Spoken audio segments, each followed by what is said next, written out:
Hi. So good So to glad see you. you're here. So- We're tucked in my tiny little office today to have a conversation. This office always smells so good. Does it? Yeah. It smells like home to me. Yeah. Maybe it's all the books. Maybe it's the books. Yeah. I'm Hannah Muse, and I am here with my dear friend Vicki Noble, and I really wanted to talk with her about her upcoming course. Yes, I'm doing a course I'm so excited about. I'm kind of obsessed. I've loved the work of Maria Gimbutas for 30 years now, I guess. And she's been a friend, a colleague, a teacher, someone I did hands-on healing with, someone who inspired and anchored the goddess movement many years ago. And I want to teach about her work. I want all of you who are younger than 40 to know what the hell this is about. But I can come even though I'm 40. You can come. Okay, good. You can all we can come if we're over 40. Well, Vicki and I were having lunch, and she was telling me about this course, and I was so, just entranced by the work of Gimbutas and knowing your work and what you've offered to the world that I said, maybe we should share this. So that's what we're doing here. And so I just want to start with you, Vicki, who, if you don't know Vicki Noble, there's so much to know, but the creator of Mother Peace. Anybody Yes, know? hopefully you all know what we're talking about, the Mother Peace Tarot, something that I co-created way back when, in the late 1970s with Karen Vogel. And it's a wonderful women-centered deck of round tarot cards. We broke the mold. And I hear on Instagram that a lot of you are enjoying the Mother Peace. Yes. Legendary. Legendary. So in addition to creating Mother Peace, tell me a little bit about just your work in the world, so that can lead us into me asking some questions about Maria Gimbutas. Well, I've been a prehistorian in my research since I did a women's studies degree in college. That was in 1975, to just place it in time here. And I met Maria Gimbutas in the 1980s, and I already had been introduced to the concept that there was this time in prehistory when people worshipped a female deity and lived in peace. Those two things were enough for me, to make the rest of my life about it. I've always felt with the Gimbutas work that because we're able to know that we actually lived in peace once, most of our human evolution, then that means that we don't have to dream it up. We don't have to imagine the impossible. You hear people say, we have war, there's always been war, there's always going to be war. And I say, no, that isn't true at all. We've hardly had war at all. In 200,000 years of being human, we've had war since 4500 BCE. And imagine. It brings tears to my eyes. Yeah, it should. Yeah. It should bring tears to all of our eyes. We should know this. And, they don't want you to know this. And so they keep it from us. They keep it out of the school system. Let's be real. They keep the history of the last 30 years from us. His story. And so we've been trying to, it's not just trying to tell the story, we've been living inside of this alternate story for the last 30 or 40 years. And that's really important because it hardly even seems real to me sometimes, this culture and how we think about things. For example, the way that we're in the war right now in Ukraine. I just think, well, we didn't give anything else a chance. We're just so eager to get our weapons over there, and we're so gung-ho, and everybody's on board, and that's insane. That's insane, and it's not helpful, and it's not going to lead to anything good. And I'm sure a lot of you are peace peaceniks like I am, but it's more than that. You know, we don't have to make war. We don't have to be violent. We can solve conflict. We did it most of our human evolution. Yeah, wow. So Maria Gimbutas wrote 4 wonderful goddess books. Once she really discovered. Because she was an archaeologist. She was an archaeologist from Lithuania, so she grew up steeped in folklore and what's left of the old goddess religion in Lithuania. But her parents were part of the intelligentsia. You know, they had their resistance meetings in their household. Wow. She really grew up with this intellectual and then very deep folkloric background. And so I think it made her the perfect person to discover what she discovered. Yeah. Because she had already been an archaeologist for a long time. She knew about prehistory. She had specialized, but she was really a specialist in Indo-European studies and war. She said, weapons, weapons, weapons, she told me one time. The Bronze Age. Wow. It's just weapon, because that's what happened when they made bronze. People probably don't even know that in general, that when the Bronze Age happened, it was because they found a way to make metal so hard it could be used to make swords and weapons of war. You know, and I mean, that's not what caused it, obviously. It was the consciousness behind it, but you know, without that, before that, pre-patriarchal times are all matriarchal, egalitarian, peaceful, cooperative, consensus building. You know, all the things that progressives say in our hearts we want.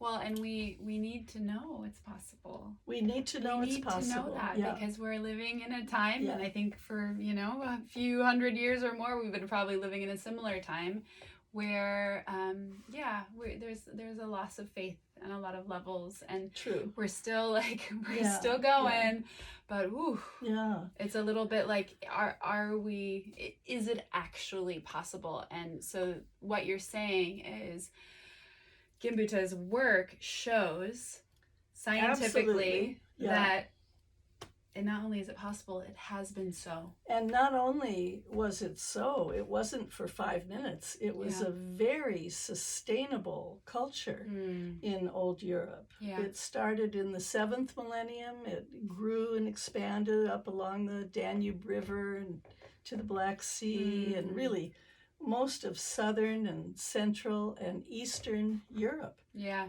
That was old Europe, 1,500 years at least of a sustainable agriculture, rituals, you know, women-centered. Imagine a woman my age, 75, growing up in that culture and growing old with the knowledge that you would grow into your wisdom and your power and your leadership in the culture, because that's how it worked. And so nobody would be stressing over how they look. Nobody would be stressing over having to take hormones to stay young. You know, that's just a tiny part of it. I like to imagine, I just like to put ourselves in that way of being, to imagine all the ways that we would benefit. And that's pretty much what I want to do in this 7-week course. 7-week course. Awesome. And it'll be a lot of teaching. I'm going to, teach for an hour or so each time, and then we'll have And you've been a professor teaching lectures in colleges, and like you're a teacher. That's one of the... This is a graduate course with no bureaucracy. Yes. Take out the systems and just bring us the Vicki. Yeah. So I have a question. I mean, it sounds like her work is not only like can give us hope and give us this remembrance of what's possible, but I also just want to, as a 40-year-old woman, someone from a different generation than you, who is just wants to honor and pay homage to the feminists and especially like the spiritual feminists, for lack of a better word, who kind of paved the way, so many teachings that now have, touched my life, transformed my life. And now I get to be, I get to share some of this work. I'm leading a women's retreat this weekend that's all about the Divine Mother. So my question for you is, like, giving Maria Gimbutas, like, giving her credit for, like, so many people my age don't even know she exists. I know. To give her credit for how, and you, which is like, goes without saying, but to give you both credit for the flourishing of interest in matriarchy, and interest in the Divine Mother, and interest in that, and not just a fluffy New Age way. Yes, exactly. Deep. Really, this is intended to be a deep dive. Yeah. I want all of you to come and dive in with me, and feel into the language of the goddess, the civilization of the goddess, the way we could change our society overnight. If women had a collective awakening about this, we'd be there. Because it's really about that awakening. I think what Gimbutas offered us in the 1980s when I met her is that we already were creating a kind of nascent women's spirituality movement or goddess movement.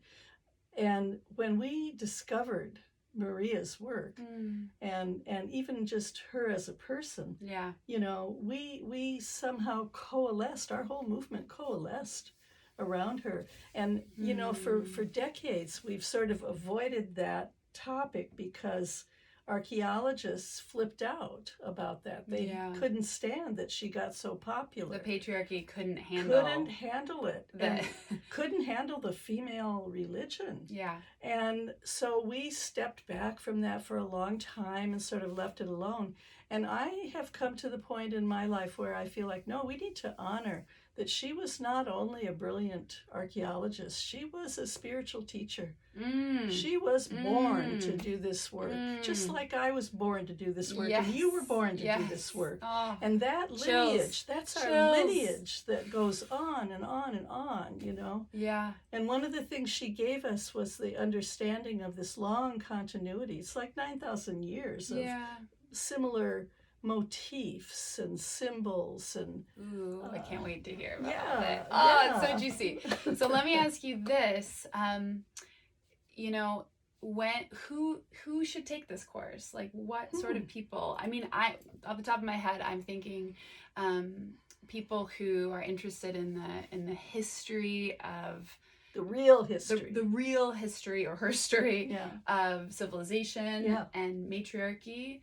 And if you don't like that word, don't freak out. It doesn't mean what you think it means. That's the problem. They don't like that word either, and so they've really made it a taboo word. But matriarchy just means beginning with the mothers. So if you think back to what, I hope you've learned this in the last 20, 30 years, that we all came out of Africa. Human beings streamed out of Africa and went everywhere, onto all the continents, and we took with us this ancestral mother, this mother of all. We brought her with us, and we brought the iconography with us of the female life-giving, death-bringing, regenerative deity. We brought that with us. And the mandala shape, it's everywhere in the world. Indigenous people all over the world. Matriarchal people who are left in the world. They have a mandala shape. It's the same everywhere. We brought it with us. I know that. Now, Gimbutas didn't say that. I'm saying that. But I believe that she presented us with a treasure. What I love about this course is we're getting her wisdom and your wisdom. I hope so. I mean, that's what it sounds like to me. That's the idea. And that is so juicy. I thought I would synthesize her books because I know women have heard of her, but they haven't read her.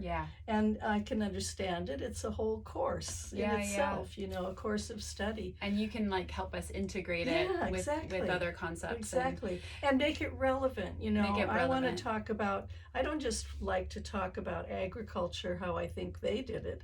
I want to talk about agriculture in the way that Vandana Shiva Yeah. talks about agroecology, and how permaculture, Starhawk talks about permaculture. I understand all of those things to be Yeah. remnants of something we lived and practiced way back They're when. not new things. They're not new. They're ancient. Yes. And so one more thing I'm thinking of, and I know you're going to go over this in the course. I mean, I assume you will. Well, but I will for you. Yes. Okay. Good. You mentioned how when she came out with this research, this proof that she had, the patriarchy couldn't handle it. You know, academia tried to say that's wrong, but something just a few years ago happened, right? Where DNA the showed DNA, that actually she was right all along. Yes, about some of her theories were absolutely proven by the DNA studies that were done starting in 2015. Wow. So it's less than a decade. Wow. And I just wanted to, like, you don't have to talk too much about it it's now, awesome. but I just really wanted to name that because otherwise archaeologists still want to erase her. Exactly. And so we're not going to let that happen. Thank you for not letting her be erased. Thank you for caring. Oh, I love you. I love you too. Come join us. Yes, come join this wonderful course. When's it start? October 27th. Okay. It'll be on Thursdays. Here in the States, here in California, it'll be in the morning, 11 in the morning, so that Europeans can watch. Australian friends have to... There's a recording though, right? There will be recordings. Oh, yeah, and so you can sign up for it, even be if you can't totally make that available. time. Right. You get the... Okay, great. Yeah, my Australian friends already told me they have to do it that way. Awesome. And I might just come to your house and take it while you... Yes.